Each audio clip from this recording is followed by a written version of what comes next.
سب سے بڑا معجزہ نبی کائنات صلی اللہ علیہ وآلہ وسلم کا قرآن کریم ہے، اور اس کے بعد دوسرا بڑا معجزہ حضور صلی اللہ علیہ وآلہ وسلم کا سفر معراج ہے۔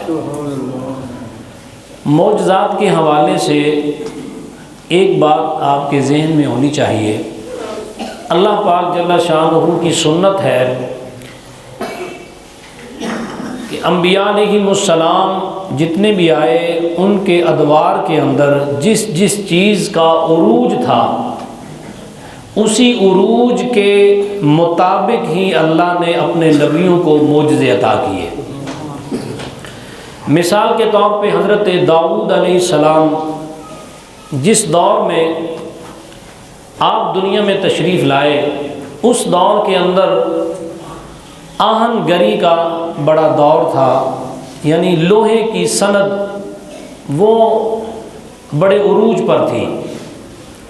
مختلف قسم کے جو کاریگر تھے، فنکار تھے، ان کا طوطی بولتا تھا تو وہ فن کے اتنے ماہر تھے کہ لوہے سے جو چیز مرضی بنا سکتے تھے، اور ان کو اس صنعت پر بڑا ناز تھا، اپنی کاریگری پر، فنکاری پر، اور یہی کاریگری اور فنکاری ان کے ایمان لانے میں رکاوٹ تھی۔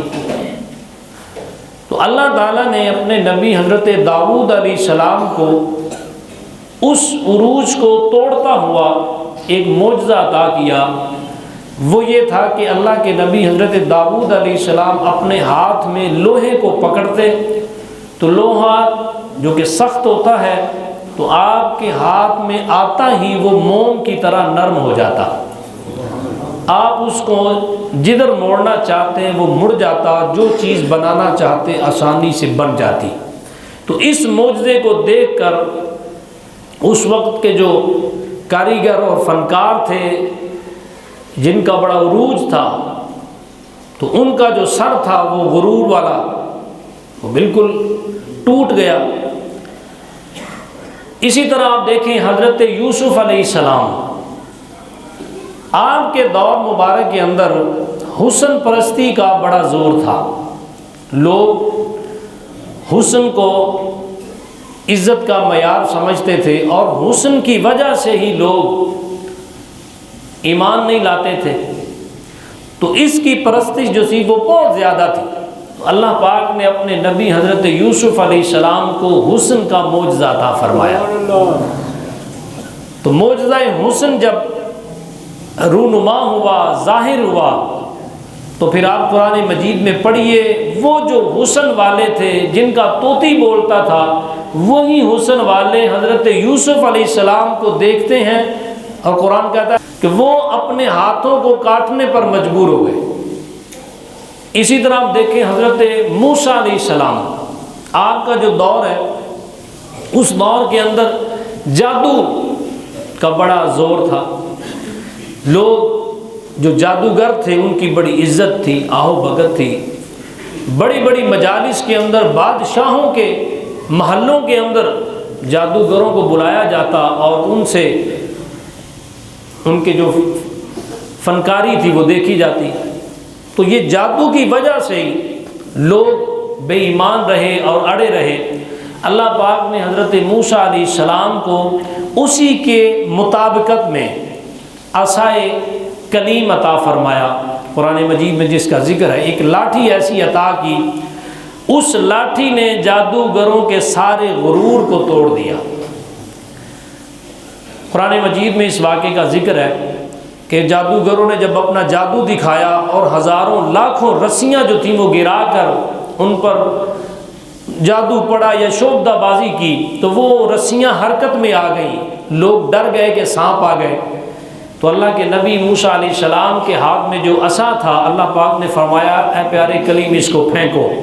تو آپ نے جب اپنے عصا اور لاٹھی کو پھینکا تو وہ اتنا بڑا اژدہا بن گیا، سانپ بن گیا، کہ اس نے ساری رسیوں کو، ان سارے سانپ نظر جو آنے والے تھے ان کو ایک ہی لقمے میں کھا لیا۔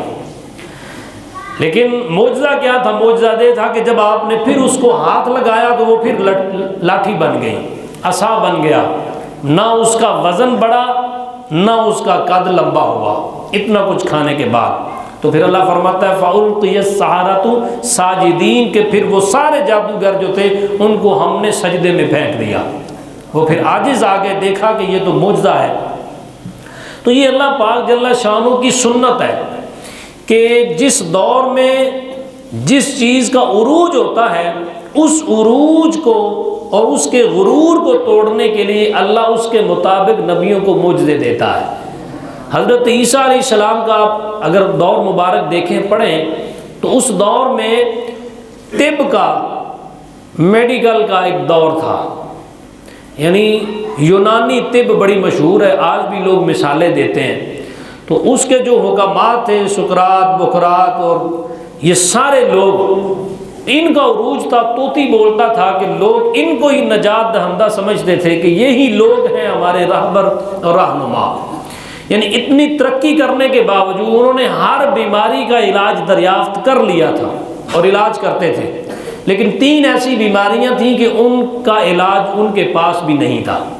وہ کیا تھی؟ ایک موت، اس کا علاج تو قیامت تک کسی کے پاس نہیں ہو سکتا۔ دوسرا مادر ذات نابینا، اس کو وہ آنکھیں نہیں دے سکتے تھے۔ تیسرا برس، یعنی کوڑ کی جو بیماری ہے اس سے شفا نہیں مل سکتی تھی۔ اللہ پاک نے اپنے نبی عیسیٰ علیہ السلام کو یہ تینوں معجزے عطا کیے کہ آپ اللہ کا حکم بتا کر اور اللہ کے حکم سے، آپ مردے کو کہتے ہیں کہ اللہ کے حکم سے کھڑے ہو جاؤ، تو وہ مردہ آپ کی بات پر کھڑا ہو جاتا، یعنی موت سے بھی زندگی کی طرف آپ نے لوٹایا۔ اسی طرح آپ مادر ذات نابینے کی آنکھوں پر انگلی رکھتے، ہاتھ رکھتے، اللہ اس کو آنکھیں لوٹا دیتا۔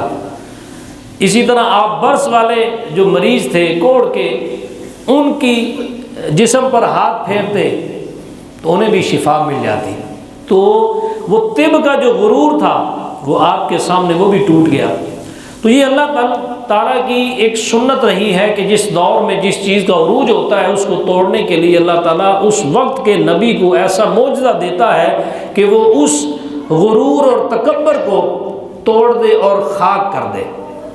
جب حضرت سید جان کائنات، فخر موجودات، تاجدار ختم نبوت صلی اللہ علیہ وآلہ وسلم کی باری آتی ہے تو حضور کا جو زبانہ اقدس تھا وہ دور تھا زبان و بیان کا۔ لوگ اپنی زبان پر، اپنے بیان پر، اپنی شاعری پر، اپنی باتوں پر فخر کرتے تھے اور کہتے تھے کہ ہم سے زیادہ فصیح بلیغ کون بول سکتا ہے، ہم سے زیادہ بڑا شاعر کون ہو سکتا ہے۔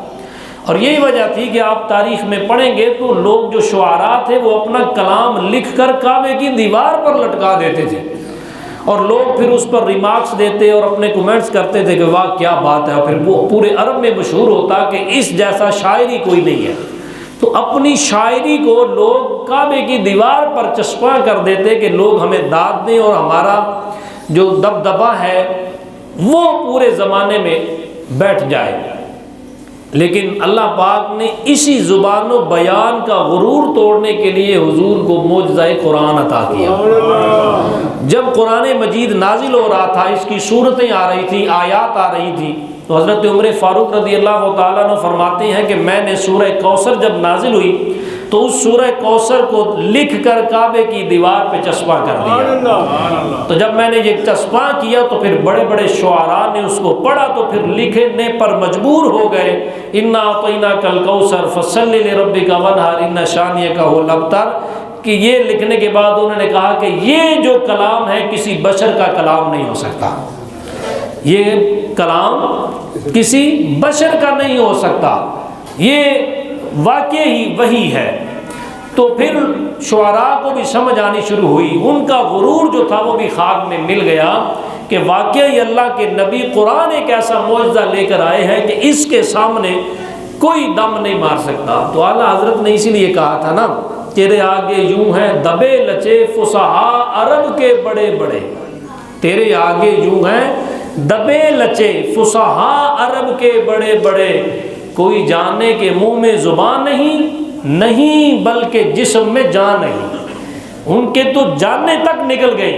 اور امام جلال الدین سیوطی رحمۃ اللہ علیہ فرماتے ہیں کہ کہ قرآن کا یہی تو اعجاز ہے، اور چیلنج کیا قرآن نے، فاتو بسورۃ من مثلہ، کہ اس کے مقابلے میں ایک سورت ہی لے آؤ، ایک آیت ہی لے آؤ۔ امام جلال الدین سیوطی رحمۃ اللہ علیہ فرماتے ہیں کہ اگر قرآن کی مثل کوئی ایک سورت یا ایک آیت بھی لانا ممکن ہوتا تو بدر اور احد کی لڑائیاں نہ ہوتی، دشمنی نہ ہوتی، سیدھی سی بات تھی، قرآن جیسی ایک سورت لے آتے، بات ہی ختم ہو جاتی، لڑائی ختم ہو جاتی۔ تو اس کا مثل لانا ممکن ہی نہیں ہے، قرآن کی مثال نہیں آ سکتی۔ تو قرآن مجید نبی کائنات صلی اللہ علیہ وآلہ وسلم کے معجزوں میں سے سب سے بڑا عظیم معجزہ ہے۔ دوسرا بڑا معجزہ ہے معراج۔ اب سمجھ آ رہی میری بات؟ پہلے جو انبیاء تھے انہیں جو معجزے دیے وہ ان کے دور کے لیے تھے، تو سارے نبی مختصر وقت کے لیے آئے، لیکن نبی کائنات صلی اللہ علیہ وآلہ وسلم ہمارے آقا مولا کا دور مبارک قیامت تک چلنا ہے۔ سبحان اللہ۔ تو وہاں جس چیز نے پہلے دور میں جس چیز نے اپنا سر اٹھایا غرور کے ساتھ، تو انبیاء نے معجزے کے ذریعے اس کا سر جو تھا وہ خاک میں ملا دیا۔ اب حضور کا زمانہ تھا قیامت تک کے لیے، تو اس میں تو کئی چیزوں نے سر اٹھانا تھا، بڑے بڑے ایسی چیزیں آنی تھی کہ جنہوں نے اپنے آپ پہ فخر کرنا تھا اور غرور سے اپنے سر کو بلند کر کے چلنا تھا۔ تو اللہ پاک نے اپنے حبیب صلی اللہ علیہ وآلہ وسلم کو معجزات کی ایسی فہرست عطا کی ہے، آپ جتنی ایجادات ہیں اور جتنے عقل کو دھنگ کر دینے والے واقعات ہیں، جو باتیں ہیں، آپ ان سب کو پڑھتے جائیں اور حضور کے معجزات کی فہرست دیکھتے جائیں۔ ہر زمانے کے عروج کو توڑتا ہوا حضور کا کوئی نہ کوئی معجزہ آپ کو نظر آئے گا۔ آپ دیکھیں، ابھی کچھ عرصہ پہلے ایک ہیلی کاپٹر، کوبرا ہیلی کاپٹر کے نام سے وہ ایجاد ہوا۔ اب اس کا کمال کیا ہے وہ آپ سارے جانتے ہوں گے کہ اس کا کمال یہ ہے کہ اس نے فائر کیا، میزائل چھوڑا، اب چھوڑنے والے نے دیکھا کہ اس کا ٹارگٹ جو تھا وہ غلط ہو گیا ہے، اب کیا کیا جائے؟ تو اس میں یہ فنکشن موجود ہے کہ اپنے اس ٹارگٹ کو بدلنے کے لیے، یعنی اس فائر کو روکنے کے لیے یا اس کی ڈائریکشن درست کرنے کے لیے آپ اس کو ہیلی کاپٹر میں بیٹھے ہی اس کو موڑ سکتے ہیں، اس کو موو کر سکتے ہیں، حتیٰ کہ یہاں تک کہ اس فائر کو، اس میزائل کو واپس لانا چاہیں واپس بھی آ جائے، کسی اور جگہ پہ جا کے اس کو پھینک دیں۔ آج تک تو ہم نے یہی سنا تھا کہ کمان سے نکلا ہوا تیر واپس نہیں آتا، یہی سنا نا آپ نے بھی، لیکن آج سائنس نے یہ بتا دیا ہے بھائی کمان سے نکلا ہوا تیر واپس آتا یا نہیں آتا، لیکن میزائل نکلا ہوا واپس بھی آ جاتا ہے، مڑ بھی جاتا ہے۔ تو اب یہ بڑی بات ہے، اس پر سائنس بڑا فخر کرتی ہے اور دنیا کہتی ہے کہ کمال ہو گئی، کہ مشہور کہاوت تو یہی تھی کہ کمان سے نکلا تیر واپس نہیں آتا، لیکن سائنس نے کہہ دیا ہے کہ نہیں، یہ سب ممکن ہے، ہو سکتا ہے۔ اب یہ بڑا عروج ہے، بڑا غرور ہے، اس کو توڑتا ہوا بھی حضور کا ایک معجزہ ہمیں نظر آتا ہے۔ اگر اجازت دیں تو میں بیان کر دیتا ہوں۔ حضرت عبداللہ ابن عباس رضی اللہ تعالیٰ عنہ روایت کرتے ہیں، اب کہتے ہیں کہ ہم اللہ کے نبی صلی اللہ علیہ وسلم کے ساتھ ایک جگہ پہ تشریف فرما تھے، حاضر تھے آپ کی خدمت میں، تو ایک اعرابی آیا، اس نے آ کے عرض کیا، یا رسول اللہ صلی اللہ علیہ وآلہ وسلم، میں آپ کو اس وقت اللہ کا سچا نبی مانوں گا اور آپ کا کلمہ پڑھوں گا جب یہ جو کھجور کا درخت ہے نا، کھجوریں پکی ہوئی ہیں، تو اس درخت سے ایک جو پکی ہوئی کھجوروں سے لدی ہوئی شاخ ہے وہ ٹوٹ کر آپ کے پاس آئے آپ کے بلانے پر، تو میں آپ کو سچا نبی مانوں گا اور کلمہ پڑھ لوں گا۔ حضور علیہ السلام نے فرمایا پکی بات ہے، اگر وہ کھجور کی شاخ جو ہے جو کہ کھجوروں سے پھل سے لدی ہوئی ہے، اگر وہ آ جائے گی میرے پاس تو کلمہ پڑھ لو گے، بات پکی ہو گئی۔ حضور سیدی جان دو عالم صلی اللہ علیہ وسلم نے دعا کے لیے ہاتھ اٹھائے، اللہ کی بارگاہ میں عرض کیا، تو حضور صلی اللہ علیہ وسلم نے دعا کے بعد اشارہ کیا کہ اللہ کے حکم سے میں تمہیں آرڈر کرتا ہوں کہ تو میرے پاس آ۔ حضرت عبداللہ ابن عباس کہتے ہیں کہ ہم نے دیکھا کہ وہ کھجور کی شاخ جو تھی وہ ٹوٹ کر زمین پر گری اور وہاں سے گھسٹتی ہوئی حضور کی بارگاہ میں حاضر ہو گئی۔ نبی پاک صلی اللہ تعالیٰ علیہ وآلہ وسلم نے فرمایا لو بھئی آ گئی ہے. اس نے کہا جی ٹھیک ہے میں اللہ کا سچا نبی مانتا ہوں, آپ اللہ کے سچے رسول ہیں, مجھے کلمہ پڑھائیے. کلمہ پڑھ لیا, بات تو ختم ہو جانی چاہیے تھی. حضور صلی اللہ علیہ وآلہ وسلم فرماتے لو بھئی میرے غلاموں یہ میرے معجزے کی وجہ سے کھجوریں نیچے آئی ہیں لہذا کھاؤ. صحابہ کھاتے اور کھا کے کہتے کہ ہم نے تو اللہ کے نبی کا معجزہ دیکھا, پھر وہ کھجوریں کھائیں بھی, بیان کرتے, دنیا کو بتاتے. لیکن حضور سرور کائنات صلی اللہ علیہ وسلم نے ان کھجوروں کو تقسیم نہیں کیا. حضور نے فرمایا اس شاخ سے کہ جس طرح تو ٹوٹ کر میرے پاس آئی ہے اسی طرح واپس جا اور اسی درخت کے ساتھ لگ جا. کیوں؟ میرا ایمان اور میرا یقین ہے کہ میرے آقا جانتے تھے کہ ایک وقت ایسا آئے گا کہ کہاوت بنے گی نا کہ کمان سے نکلا تیر واپس نہیں آتا, اور سائنس ایسا کرنے میں کامیاب ہو جائے گی, وہ میزائل چھوڑیں گے پھر اس کو کنٹرول کریں گے, پھر وہ واپس بھی لا سکتے ہیں, اپنے ٹارگٹ کو بدل بھی سکتے ہیں, تو وہ کہیں گے بڑا عروج ہے. تو حضور علیہ السلام نے اس شاہ کو واپس بھیج کر بتا دیا کہ اس غرور کا سڑ توڑنا بھی اللہ نے مجھے میرے مقدر میں رکھا ہے. حضور نے آج سے 15-14 صدیاں پہلے یہ واقعہ بیان کر کے اور پریکٹیکلی طور پر اپنی قوت اور طاقت کا اظہار کر کے بتا دیا کہ میرا دور قیامت تک ہے. سائنس جتنی مرضی اونچی چھلانگیں لگا لے, الٹی سیدھی ہو جائے, وہ وہاں پہنچ نہیں سکتی, بلکہ اس کا خیال بھی نہیں پہنچ سکتا جہاں میرے مصطفیٰ کے قدم پہنچ جاتے ہیں. اچھا ایک اور بڑا عروج ہے نا اس دور میں, بڑا مان ہے. لوگ اس سائنس کے ذریعے سے ہم بیچارے داڑھی والوں کو اور پھر ایمان اور اسلام کی باتیں کرنے والوں کو بڑا ہیج کرتے ہیں, اور کہتے ہیں چھڈو جی اگر مسیتاں رہ گئے تو پھر ترقی کس نے کرنی ہے, یہ کیسے ہوگا. بڑا عروج ہے. آپ دیکھتے ہیں کہ لوگ سائنس کی وجہ سے بڑی باتیں کرتے ہیں کہ مولویوں کے پلے کی مسیتیں ہی رہ گئے, دنیا چاند تے پہنچ گئی. میں نے کہا بہت اچھی بات ہے, سارے ہی چلے جاؤ, اللہ دی زمین تواڈے کولوں پاک ہو جائے, اسی کو اللہ دا نظام لے آئیے. سمجھ آ رہی میری بات؟ ذرا بلند آواز سے بولیں سبحان اللہ. اچھا بڑا عروج آپ دیکھتے ہیں شاپنگ مال میں جائیں یا کسی ہاسپٹل میں بڑے یا کسی بڑی ایسی جگہ پر جائیں تو آپ دیکھتے ہیں کہ بندہ جا کے جب دروازے کے سامنے کھڑا ہوتا ہے تو دروازہ خود بخود کھل جاتا ہے.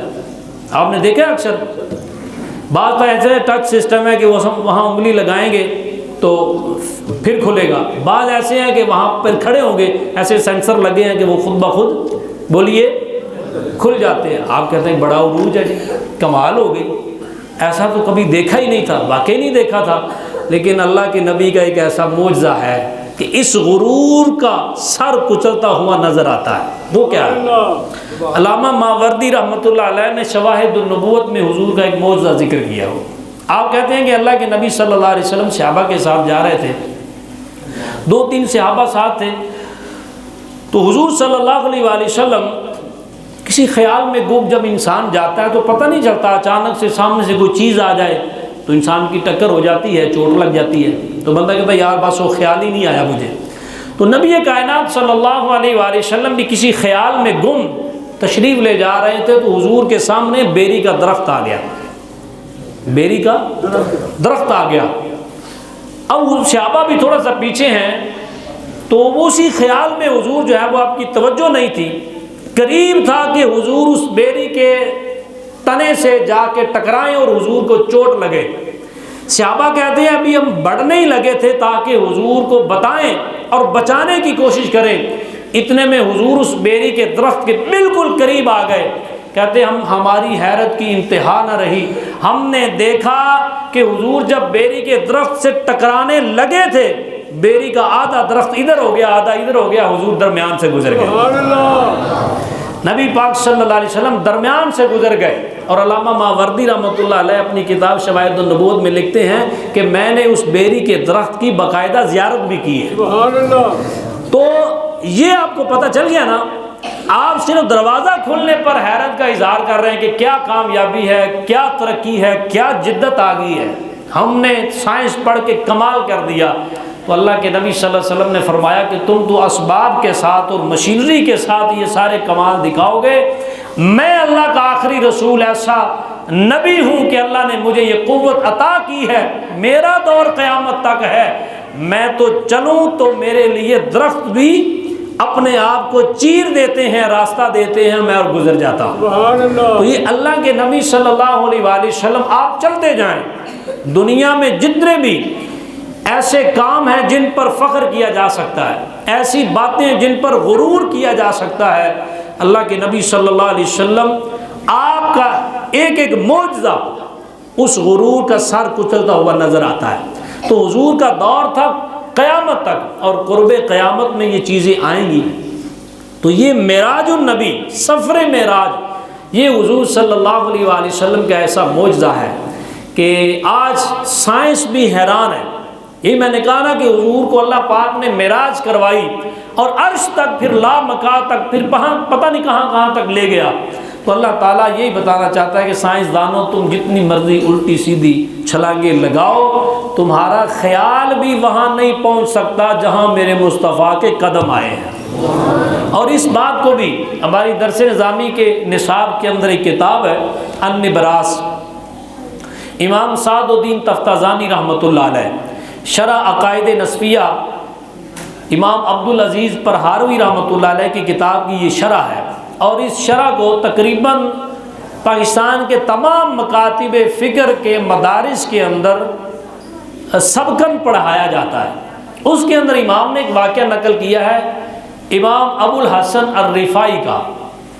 امام ابو الحسن الرفاعی کہتے ہیں کہ میں نے خواب میں نا ایک دن معراج کی، پرواز کی، اور پرواز کرتے کرتے میں اللہ کے عرش تک پہنچ گیا۔ اور اللہ تعالیٰ جل شانہ کا عرش ایک نہیں ہے، لاکھوں کروڑوں اربوں عرش ہے۔ اور اس بات پر بھی سارے متفق ہیں کہ خواب کے اندر روح جہاں مرضی جا سکتی ہے، پرواز جتنا مرضی کر سکتی ہے، جا سکتی ہے۔ تو کہتے ہیں امام ابو الحسن الرفاعی کہتے ہیں کہ میں خواب میں پرواز کرتا کرتا یہاں تک کہ 7 لاکھ عرش عبور کر گیا۔ اتنے عرش عبور کرنے کے بعد نہ مجھے آواز آئی، ابو الحسن کدھر آ رہے ہو؟ تو میں نے اس آواز پر کہا کہ میں اس عرش کی تلاش میں نکلا ہوں، اس عرش کی زیارت کے لیے نکلا ہوں جس عرش پر معراج والی رات میرے مصطفیٰ کے قدم لگے تھے۔ سبحان اللہ۔ میں نے جب یہ بات کی تو آواز آئی، ابو الحسن واپس چلا جا، واپس ہو جاؤ، تم اس عرش تک پہنچنا چاہتے ہو۔ تو کہا گیا کہ اس عرش تک پہنچنا تو دور کی بات ہے، تمہارا خیال بھی اس عرش تک نہیں پہنچ سکتا جس عرش پر میرے مصطفیٰ نے قدم لگائے ہیں۔ سبحان اللہ۔ کوئی فلک اتے رہ یار گیا، کوئی جا سدرات ہار گیا، ایک کالیاں زلفاں والا سی جڑا عرش تو بھی لنگ پار گیا۔ سبحان اللہ۔ آپ فرماتے ہیں کہ میں اس سے پھر واپس آیا، پھر انہوں نے بیان کیا تو یہ کتابیں موجود ہے کہ اللہ جل شانہ اللہ نے جو حضور علیہ السلام کو معراج کروائی اور جس عرش پر بلایا، تو میرے بھائیو وہاں تو انسان کا، بشر کا خیال بھی نہیں جا سکتا، کوئی حد ہے ان کے عروج کی، بلغ العلا بکمالہ۔ تو یہ حضور علیہ السلام کے سفر معراج اور معجزہ معراج پر بہت ساری ایسی باتیں ہیں جو انشاءاللہ میں اگلے جو میں عرض کروں گا۔ بنیادی 3 باتیں آپ سماعت فرمائیں۔ پوری دنیا میں نا اس وقت سفر معراج پر 3 نظریات ہیں۔ ایک دنیا میں ایسے لوگ ہیں جو دشمنان دین ہیں، مستشرقین جنہیں کہتے ہیں، وہ معراج کے سفر کے بالکل ہی منکر ہیں۔ وہ کہتے ہیں کہ ایسا ممکن ہی نہیں ہو سکتا ہے۔ تو ایک طبقہ وہ ہے جو کہ بالکل تھوڑا ہے امت کے اندر، وہ کہتا ہے کہ نبی کریم علیہ السلام کو معراج ہوئی ہے منامی، یعنی نیند کی حالت میں، خواب کی حالت میں۔ یہ بالکل تھوڑا ہے۔ اور جمہور جو امت ہے اس کا عقیدہ یہ ہے کہ حضور علیہ السلام کو معراج ہوا ہے جسمانی طور پر، اور ہم اہل سنت و جماعت بھی اس بات کے ہی قائل ہیں کہ نبی کائنات صلی اللہ علیہ وآلہ وسلم کو اللہ پاک نے جسمانی طور پر معراج کروایا ہے۔